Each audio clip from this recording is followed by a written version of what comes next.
During his 11-year reign, Soviet Premier Nikita Khrushchev diverged from the path of former dictator Joseph Stalin by instituting many controversial liberal reforms. Khrushchev even pursued peace with the United States, arousing concern among many within the Kremlin. Finally, after the Soviets were forced to withdraw their missiles from Cuba in 1962 in a humiliating retreat, many within the country's Communist Party had had enough of Khrushchev's new brand of leadership. The secret plot to remove him from power began to take shape in 1963. Many powerful members of the Communist Party and government officials appointed by Khrushchev were involved, including his most trusted ally, Leonid Brezhnev. The conspirators risked execution if their treasonous plan was uncovered. Brezhnev had the support of the Soviet military, but he knew assistance from the KGB would be critical. In a secret meeting, he appealed to the head of the KGB, Vladimir Semychazny. Brezhnev asked me, "Can't we physically remove Khrushchev?" I said, "Impossible. I can't do it alone. I must involve other secret agents and somehow explain it to them." Brezhnev then said, "Well, maybe we can arrest him." I told him, "Leonid Ilyich, if you want the KGB to participate, the party must give an order. I won't do it otherwise." He never raised this matter with me again.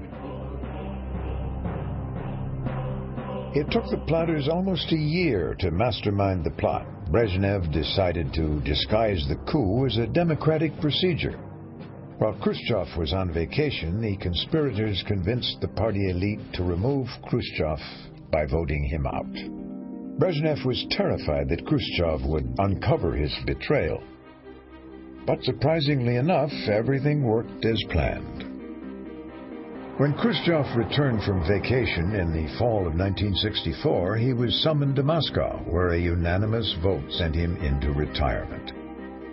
Khrushchev was crushed. The Politburo then formally offered the position of General Secretary to Brezhnev. He accepted and immediately canceled many of Khrushchev's reforms. Brezhnev came as a representative of the system. He was supposed to bring stability and be predictable, not for the sake of the country, but for the system's own sake. The stunning news from Moscow spread quickly, both within the country and abroad. Brezhnev had risked his life to grab power from his friend. He quickly made it clear that he planned to follow a more orthodox political path. In his inaugural speech, he said, "Under Stalin, people feared repressions. Under Khrushchev, they feared reorganizations and shakeups. The Soviet people deserve a quiet life." In his private life, Brezhnev was a man of risk. He passionately loved party-going, hunting, cold water swimming, and car racing. But as a politician, he was cautious and avoided any radical moves. Brezhnev considered himself to be a peacemaker, but he also had a strong desire to prevail in the Cold War, not in a nuclear conflict with the United States. He believed there were safer and more effective means to achieve his goals. We must stop immediately and firmly any acts of aggression and international tyranny. No use of force must become the law in international relations.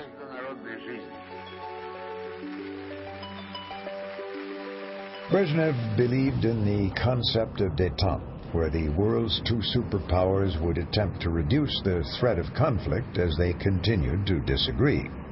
However, in his view, decreasing tensions did not involve making concessions to the West. There was the belief that we could relax tensions with the Soviet Union. This was based, I would say, on Western hope, Western optimism. There was really very little evidence of it. We thought of détente as a relaxation of tensions. The Soviet term for détente was peaceful coexistence, which meant that under the umbrella of peace, that they would gradually achieve more and more advantages vis-a-vis the West. While Brezhnev appeared to pursue peace on the surface, he worked behind the scenes to drastically increase the power of the Soviet military and the country's nuclear stockpiles. He also supported countless wars of revolution around the world and did not hesitate to send his own troops into battle. But in these militant attempts to achieve parity with the West, Brezhnev would unwittingly put the very system he had devoted his life to build into jeopardy. Brezhnev was from a family of traditional steelmakers in the Ukraine. His road to power began in 1939 when, at 33 years of age, he became secretary of a regional Communist Party committee. Brezhnev was a handsome womanizer, dynamic and good-humored, someone who knew how to read and influence people. It was during this time that he first met another rising political figure in the Ukraine by the name of Nikita Khrushchev.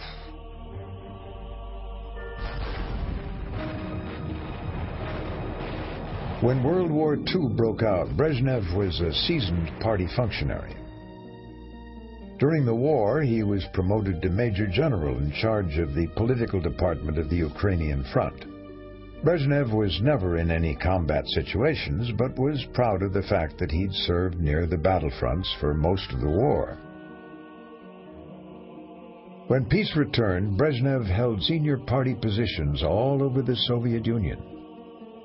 In 1956, Khrushchev made him secretary of the Central Committee in charge of defense. This was one of the most powerful positions in the country. Throughout his career, Brezhnev remained devoted to the interests of the military complex and, in return, enjoyed its loyal backing. His strong relationship with the military was one of the key factors that allowed him to retain power for almost 20 years.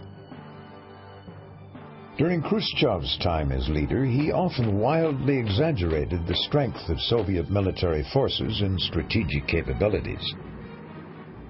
However, Brezhnev knew that he could not rely on Khrushchev's preferred method of bluffing as technological advances continued in the West.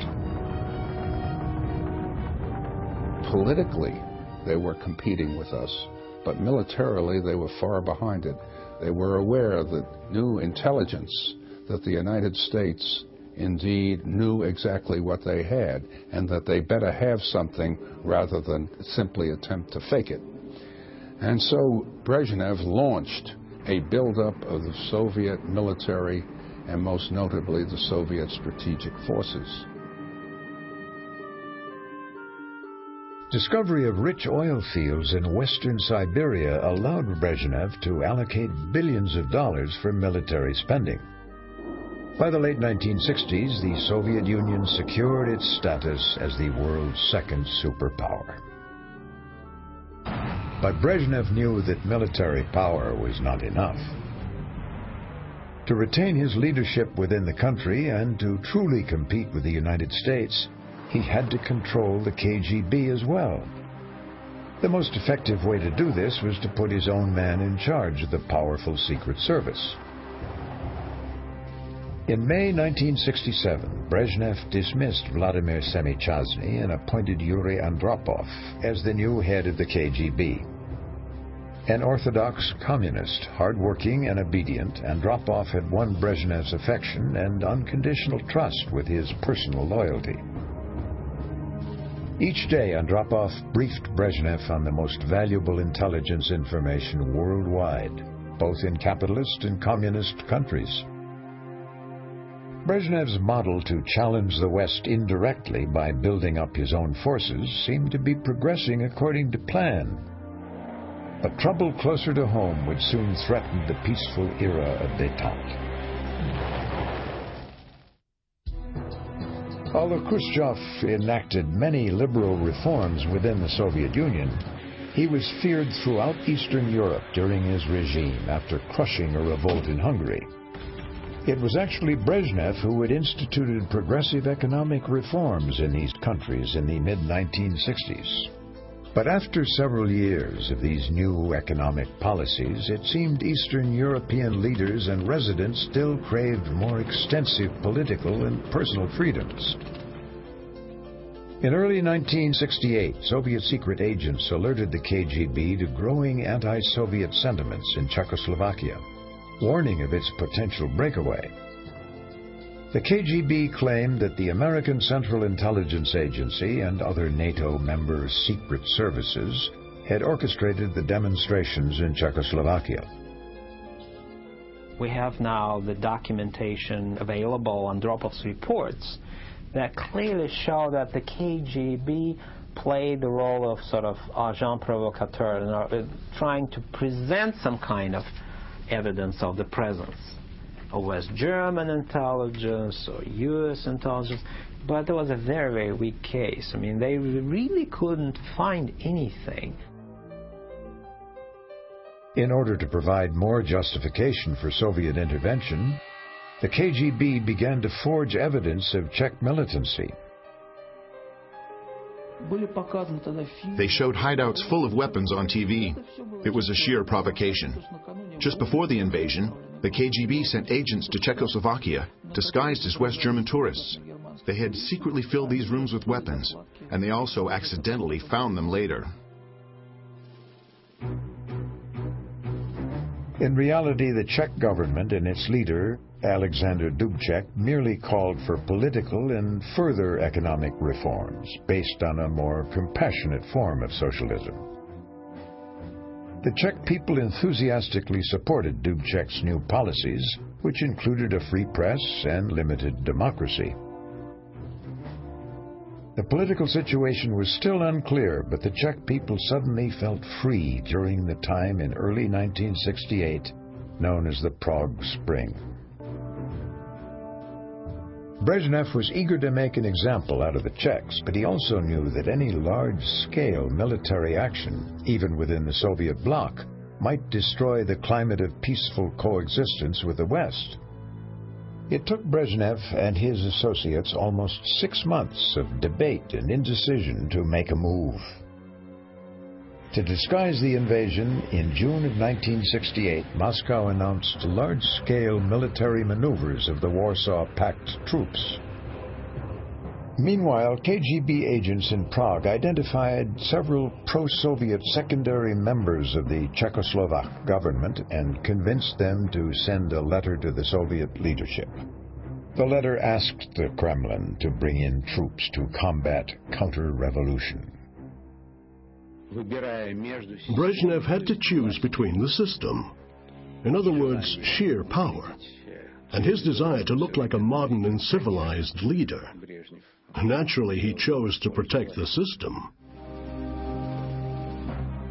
Once the decision was made, Brezhnev was ruthless and swift. The invasion, codenamed the Tumor, began on August 21st, 1968. Within 24 hours, Czechoslovakia was completely occupied. The United States was somewhat surprised. How could they do this? Don't they know that this will ruin détente? Answer was, the Soviets, if they were to preserve their East European empire, really had no alternative but to suppress this. To complete the operation, the Kremlin needed to crush the spirit of General Secretary Dubček and the other Czech leaders. A special KGB team received the top-secret assignment.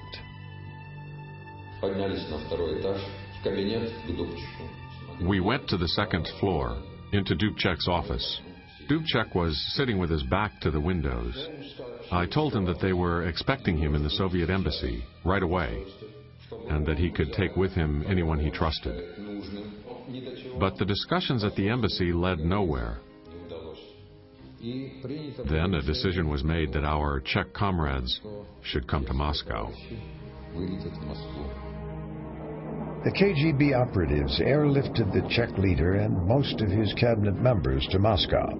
The Kremlin disguised the situation as an official visit. In Moscow, some of the Czechs were subjected to sleep deprivation and relentless interrogation. Dubček remained in power, but his government forever dropped any talk of their liberal brand of socialism. With the Eastern Bloc once more firmly in Soviet control, Brezhnev intended to turn his attention back to the Cold War struggle against the West. Instead, he was surprised to find his next challenge came from an ally, Communist China. Brezhnev's conflict with China was of a geostrategic nature. Both the Soviets and the Chinese couldn't challenge the Americans in an open confrontation, so they had to compete in another sphere, the Third World. But both the Chinese and the Soviets were vying for the same influence in the Third World. This was the defining reason for their conflict. Aggravating the competition for communist supremacy in the Third World were long-running territorial disputes between the giant neighbors. Thousands of minor armed clashes took place along the border during the 1960s. By 1969, Soviet military manpower in the area increased from 200,000 soldiers to 1 million. However, some in the West wondered if there was a hidden reason for the buildup. The United States tended to think in terms of a Sino-Soviet bloc. Indeed, long after the Soviets and the Chinese were at each other's throats, there were many who continued to think that this was all some kind of charade designed to deceive the West. Demansky Island, known to the Chinese as Enbao, became the flashpoint for these very real skirmishes. The island is about 1.5 miles long by half a mile wide. It sits in the middle of the Ussuri River, the border between northeastern China and Russia's Far East. Ownership of the island had been disputed for centuries, but in 1969 it was uninhabited. On March 2nd, the Chinese landed approximately 30 soldiers on this tiny island.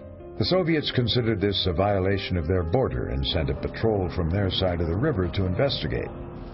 A firefight erupted on the island and more than 20 Soviet soldiers were killed. The Soviets claimed their patrol had been ambushed, and Brezhnev approved a vicious response which occurred 13 days later. Artillery and rocket strikes flattened the entire island and devastated territory along the border several kilometers into China. Hundreds of Chinese soldiers were killed. Although the Chinese claimed to have inflicted a greater number of casualties during the one-day battle, they remained apprehensive for the next 2 decades. Since 1969, Soviet-Chinese border clashes ceased, even as tension between the communist rivals continued. However, there were many critical events during the Cold War which galvanized the Soviet Union and China. The American conflict in Vietnam was one such event. Since the mid-60s, a 500,000-strong U.S. Army group had suffered heavy losses in South Vietnam. Brezhnev decided to send Moscow's latest weaponry, military equipment, and hundreds of advisors to the communist North Vietnamese in order to weaken the United States. The Soviet military advisors trained Vietnamese anti-aircraft missile units and pilots. The Chinese also provided weapons and other equipment. The most useful thing that the Soviets did, aside from providing much of the firepower for the North Vietnamese, was to provide them with the SAM missiles that made it very difficult for our operations against North Vietnam.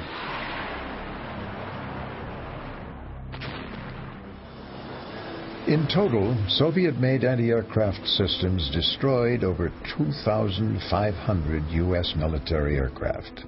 Many American pilots were killed while hundreds of others were tortured in North Vietnamese jails.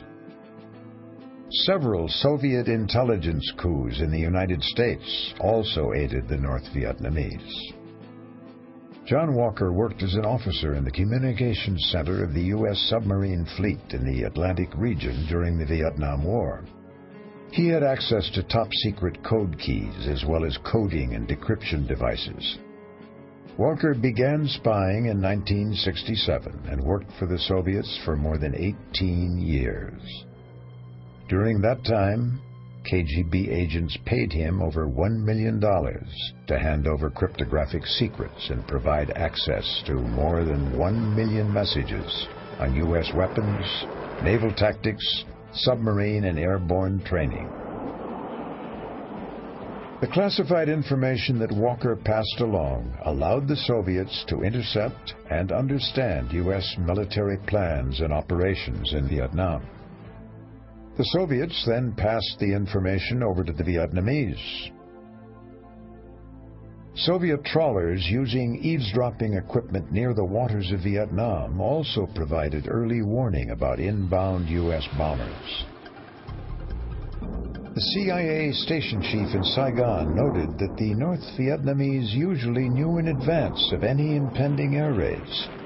Even when air raids were diverted to secondary targets, the enemy knew in advance which targets would be hit.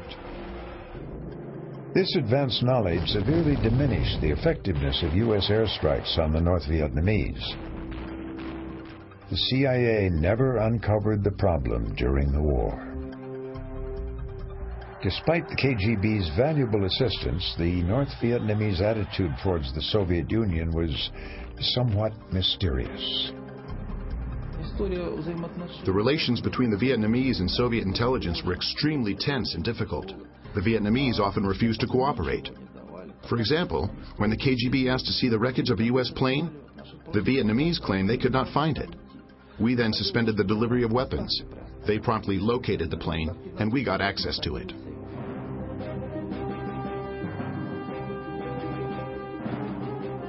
Soviet and Chinese assistance and the unconventional tactics employed by the North Vietnamese eventually led to America's withdrawal from Vietnam.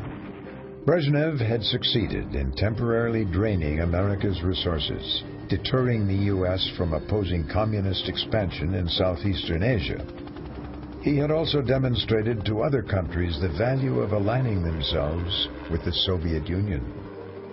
However, Brezhnev's strategy of building Soviet influence would not always prove to be as successful in other regions of the world. In 1972, the friendly charade of détente continued as Richard Nixon became the first U.S. president to visit the Soviet Union. But in private, Soviet leader Leonid Brezhnev made it clear to his military staff that he would welcome an increase in all types of covert military actions. In Moscow, Nixon and Brezhnev signed the historic Strategic Arms Limitation Talks Agreement, or SALT Treaty, designed to reduce each country's nuclear arsenal. It seemed to represent an encouraging turning point in the Cold War. The following year, during Brezhnev's visit to the United States, the leaders signed another treaty, pledging to avoid nuclear confrontation at any cost. Brezhnev declared the Cold War to be over.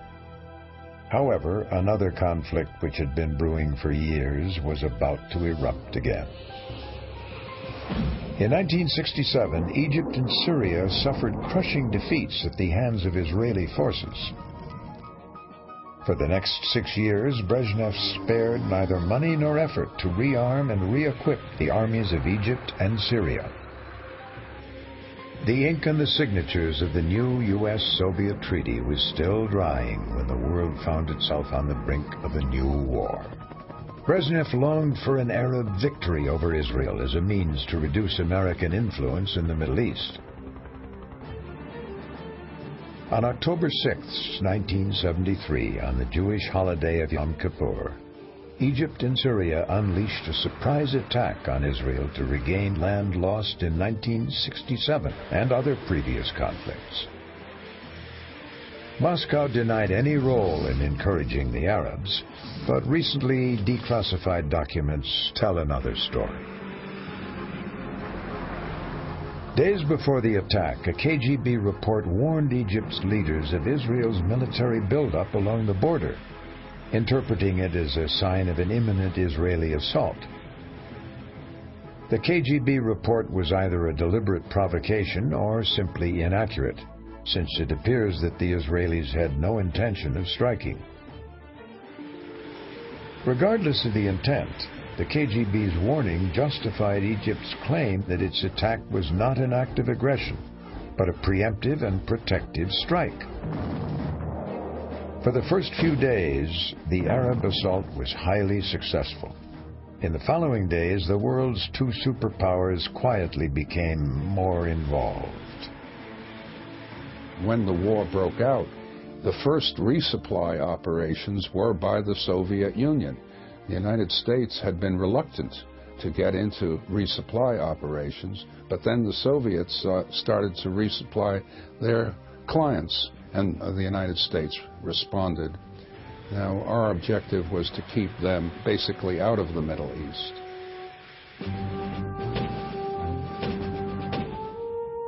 On October 10th, the tide of the war suddenly turned in favor of the Israelis. Brezhnev was furious. On his orders, the Soviet Black Sea Navy sailed full speed toward Egypt. Two Soviet paratrooper divisions also stood ready to be airlifted to the Middle East battlefield. In response, President Nixon announced a global red alert for American troops. Détente was once again on the brink of collapse. As the Israelis took control, Brezhnev ordered a halt to the relocation of Soviet forces. Despite his desire to reduce American influence in the region, he could not risk an open confrontation with the U.S. On October 25th, the war in the Middle East ended. The Arab nations won back only a small fraction of the territory they had hoped to regain. A new attempt at détente took place in August of 1975. Brezhnev, U.S. President Gerald Ford, and the leaders of 30 European countries gathered in Helsinki, Finland, to sign a document known as the Helsinki Agreement. It promoted peaceful resolution of conflicts and respect for international borders, as well as a variety of economic and human rights initiatives throughout Europe. At the same time, Brezhnev and the other Kremlin leaders secretly stepped up military support to anti-American and pro-communist regimes worldwide. Just 3 months after the Helsinki Conference in November of 1975, Brezhnev dispatched military equipment and advisors to Angola to prop up a pro-Soviet movement. The Soviets lost Egypt, but they gained Angola in 1975. They supported a military coup or revolution, depending on your views, in Ethiopia. Then there was Mozambique, then there was Yemen, and so on and so forth. For Americans, it created a pattern of Soviet expansionism. By the late 70s, American presidents were under increasing public pressure to discipline the Soviets, to hold the Soviets accountable for what was going on in the Third World. And if the Soviets were not going to stop assisting these revolutionary regimes, the United States would force them to pay a price. The price the Soviet Union paid for continued expansion would soon become very high in a bloody war just across its border. But Brezhnev's deteriorating health secretly became the next great crisis for those inside the Kremlin's walls. By the late 1970s, the most closely guarded Soviet secret had nothing to do with nuclear weapon stockpiles or covert military operations. The Kremlin leadership's top priority was to conceal any facts about the health of Leonid Brezhnev. Beginning in the mid-1970s, Brezhnev's health began to decline due to a disorder which restricted blood flow within his brain. His ability to work and focus on a variety of tasks quickly began to fail. Twice he asked the Politburo to let him go, but the Kremlin's inner circle didn't want to change the status quo.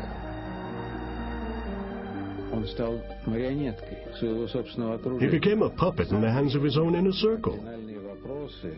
All the serious decisions were made by the most influential members of the Politburo.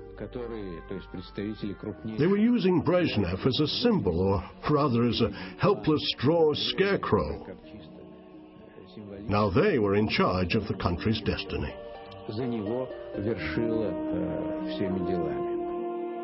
The main power brokers were military leader Dmitry Ustinov, head of the KGB Yuri Andropov, and Foreign Minister Andrei Gromyko. Gromyko had managed to hold key positions as far back as the Stalinist era. He served as Soviet ambassador to the U.S. under Stalin in the 1940s, then started his long career as foreign minister under Khrushchev in the 1950s. These three men were the most influential members of the Kremlin's old guard. They continued Brezhnev's double-faced version of détente while using him as a puppet for ceremonial appearances and to communicate public policy. In 1976, Brezhnev addressed the Communist Party plenary meeting. On behalf of the party and the nation, I pledge that our country will never take the path of aggression, never will raise the sword against another nation. Just a few years later, Soviet troops prepared to invade neighboring Afghanistan. The Soviets had exerted their influence over Afghanistan for decades and helped to install leaders who would act in Moscow's best interest. But in 1978, a group of Afghan officers trained in Soviet military schools assassinated the pro-Soviet Afghan president and took power. The Kremlin Old Guard was alarmed. Then, curiously enough, the new leadership in Afghanistan declared that they would follow the Soviet path. By that time, not only Afghanistan, but the entire Third World had discovered the weak spot of the Soviet government. They knew that as soon as you proclaim that your nation wants to follow a socialist line, you are guaranteed both money and weapons. In 1979, Hafizullah Amin, a former graduate student at New York's Columbia University, became Afghanistan's new president. The new leader of the Afghan Revolution desperately tried to assure the Soviets of his loyalty. Amin asked the Kremlin to bring Soviet troops into Afghanistan, claiming he needed their support to defend his new pro-Soviet regime from the opposition, the Mujahideen. The Soviet leaders were aware of U.S. and Arab support for the Mujahideen, but a vital domestic issue was also at stake. The Soviets were concerned about nationalism in the Soviet Union. Nationalism in this regard was viewed as Muslim fundamentalism or Muslim identity, the struggle for a Muslim self-expression. The Soviets saw the Afghan problem as a way of sending a signal to Muslim elites throughout the Soviet Union that enough is enough. As Brezhnev's old guard debated the situation, KGB head Yuri Andropov received top-secret information about Afghanistan's new leader that added another layer of intrigue. He got intelligence reports from the KGB chief of station, who basically said that Amin now is trying to open contacts to Americans, and he might defect to Americans, and we might lose Afghanistan. So Andropov decided to be on the safe side and suggested that we should remove Hafizullah Amin. The decision was made. Amin's persistent requests to Brezhnev for military intervention came as a handy excuse for a Soviet invasion. His fate was sealed. On Christmas Day, 1979, Soviet troops entered Afghanistan. The era of détente was effectively over. American analysts predicted that the war in Afghanistan would drag Moscow into a Soviet Vietnam. The first secret mission of the war was carried out by two KGB Spetsnaz, or special hit units, Alpha and Wimpel. They were assigned to eliminate Amin. 2 days later, Alpha and Wimpel stormed the residence of the Afghan leader in the capital city of Kabul. They killed everybody in sight, including women and children. When the shooting started, Amin, in total confusion, actually tried to reach the Soviet embassy, pleading for help.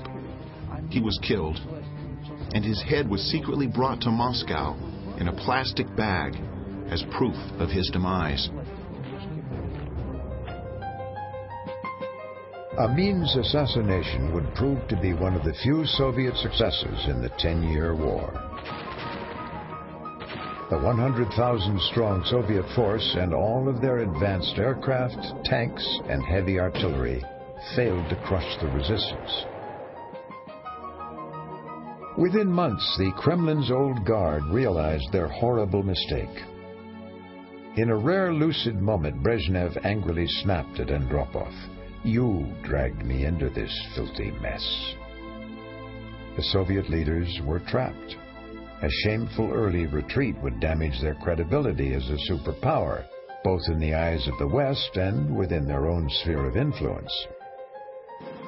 Soviet losses continued to mount, and their biggest failures and disappointments still loomed ahead.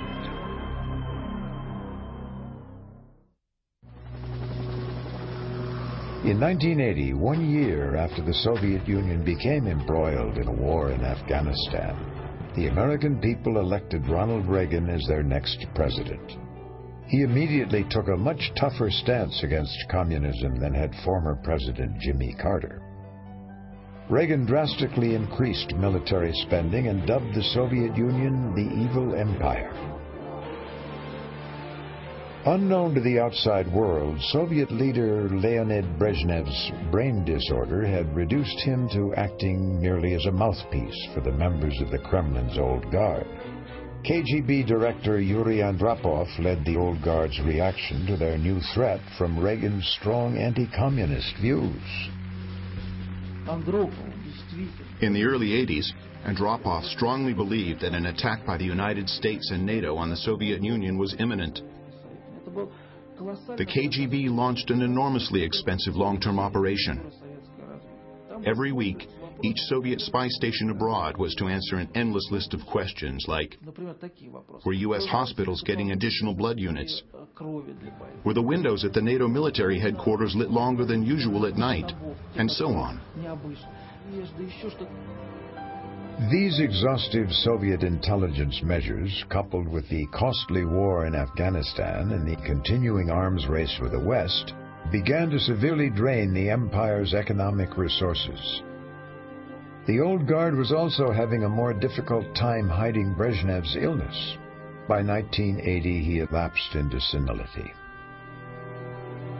One day, Brezhnev decided to decorate the Soviet television star of his favorite program with the nation's highest military award, the Hero of the Soviet Union. Actor Vyacheslav Tikhonov played a successful Soviet spy in Germany during World War II, but Brezhnev believed the actor really was a successful agent. His aides finally persuaded Brezhnev to decorate the actor with a more suitable non-military award. On another occasion, in the middle of the night, Brezhnev became convinced that enemy forces were invading Moscow. He refused to go back to sleep until his personal guard lied and told him the Soviet troops were mobilizing to stop the imagined attackers. However, the threats that Soviet forces faced in Afghanistan throughout the 1980s were very real. As predicted in the West, their campaign did begin to mirror America's experience in Vietnam. During that war, Soviet aid and a determined enemy using unconventional tactics had paralyzed U.S. forces. By the mid-1980s, the CIA was returning the favor in Afghanistan by training and supplying that country's guerrilla fighters. Just as in Vietnam, there were no front lines in Afghanistan. The highly mobile Mujahideen guerrilla units attacked from hiding places in a hit-and-run manner, only to immediately disappear and return to their bases in mountains. Extremely mobile American-made Stinger missiles took a heavy toll on vulnerable Soviet tanks, helicopters, and personnel carriers. The United States wanted to show the Soviets that they would not go unpunished when invading neighboring countries. They wanted to show us that this just won't work. Well, they made their point, and they did teach us a lesson. KGB head Yuri Andropov was the first to realize that this war couldn't be won. The Kremlin leadership looked for a way to retreat while minimizing international humiliation. In 1987, they tried initiating peace negotiations through Afghani President Dr. Mohammad Najibullah. But the Mujahideen knew he was simply a Soviet puppet and refused to back down. Years of conflict in Afghanistan and the Kremlin's ineffective domestic policies began to take a toll on the Soviet people. Food shortages appeared as the standard of living in the communist bloc continued to decline. The longing for a peace accord became so intense that on occasion the KGB took extraordinary measures. Recently uncovered documents have revealed that the KGB actually provided the Mujahideen with information on the time and location of several Soviet assaults to reduce casualties on both sides. Soviet military leaders no longer believed in their country's propaganda, and the common soldier did not understand what he was fighting for. Finally, in April 1988, Moscow began to withdraw its troops from Afghanistan. By that time, more than 1 million Afghan people had been killed, mostly civilians. The official Soviet casualties stood at 15,000 men, but it's widely believed that the actual number was over 50,000. The last Soviet soldier left Afghanistan in 1989. Leonid Brezhnev did not have to endure most of this disastrous conflict. He died from a heart attack on November 10, 1982. For his 18 years of leadership, he was given the honor of being buried in Red Square. However, Brezhnev's policies ultimately did more to destroy the Soviet Union than those of any other leader. His reign has been labeled the era of stagnation. But his hypocritical version of détente continually channeled spending to the Soviet nuclear arsenal and its conventional forces, as well as secretly pouring money into countless wars of revolution around the globe. These policies, carried on by the Kremlin's old guard after Brezhnev's death, eventually drained the resources of the communist bloc. In the end, his Cold War policies left the Soviet Empire unable to feed its own people. Less than a decade after Brezhnev's regime ended, the Soviet system finally collapsed.